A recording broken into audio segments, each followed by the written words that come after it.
សួស្តីបងប្អូននិងប្រិយមិត្តជាទីគោរពរាប់អានបាទនេះគឺជាវីដេអូដែលចង់បង្ហាញបងប្អូនអំពីរបៀបក្នុងការតេស្តមើលទៅលើ scan Face ID ថាតើវាដំណើរការដែរទេនៅពេលកំឡុងដែលវាជាប់ lock screen ឬក៏វាជាប់ iCloud បែបនេះយើងចង់ដឹងថាតើscan ID face នេះវានៅដំណើរការដែរឬទេតើយើងតេស្តតាមរបៀបណា check តាមរបៀបណាបើមិនជាយើងចូលអត់ដល់100ផងហ្នឹងបាទអញ្ចឹងសម្រាប់បងប្អូនដែលគាត់មានកុំព្យូទ័របាទគឺអាចអនុវត្តតាមខ្ញុំបានតែបើអត់ទេបងប្អូនអាចទៅរកបងជាងយើងឲ្យគាត់ជួយមើលបន្តិចទៅបាទគីឡូពេលខ្លះចង់ទិញម៉ាស៊ីនចុច iCloud យកមកទុកឲ្យផាសប្រើណាហើយយកនឹងថា scan មកនៅដើរអត់ឥឡូវយើងមើលបងប្អូនអូខេអញ្ចឹងដំបូងដៃបងប្អូនបើកកម្មវិធីមួយដែលមានឈ្មោះថា 3U Tool ហើយកម្មវិធី 3U ហ្នឹងគឺបងជាងណាក៏គាត់ស្គាល់ដែរហើយបងប្អូនជាអ្នកប្រើប្រាស់ធម្មតាតែគាត់មានកុំព្យូទ័រចង់ដឹងបាទអាចតាក់ទងមកខ្ញុំនឹងបញ្យល់ប្រាប់បងប្អូនដែរបាទអញ្ចឹងយើងដោតទូរស័ព្ទដែលចូល iCloud យើងចូលមកបាទជាស្លាយបាន15 Pro ហើយយកដោយ Lightning យកមកដោតមកវាផ្លូវណាចាំមកផ្លែបងប្អូនបាទអូខេឥឡូវយើងបានដោយ Type C ដោតចូលបងប្អូន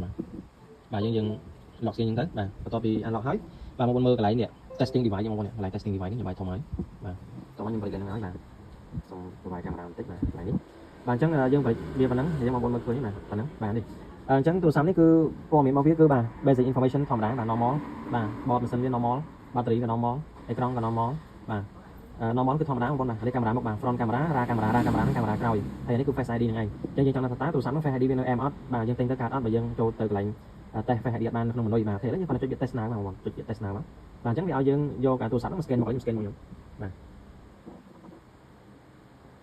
បាទនៅពេលដែល scan មកចប់បាទគាត់ scan ភ្លាមណាបងប្អូនបាទខ្ញុំដាក់នេះចុះសិនឲ្យវាចាប់អេក្រង់បាទគេថា Face ID test complete បាទ data normal បាទអញ្ចឹងមានន័យថា scan ID យើងនៅដើរធម្មតាបងប្អូនបាទឆ្ងាញ់នេះគឺជារបៀបក្នុងការ test មើលទៅលើ Face ID បាទបើសិនជាបងប្អូនធ្វើការទិញទូរស័ព្ទដែលកំពុងតែចូល iCloud បាទអរគុណបងប្អូនដែលតាមដានស្ដាប់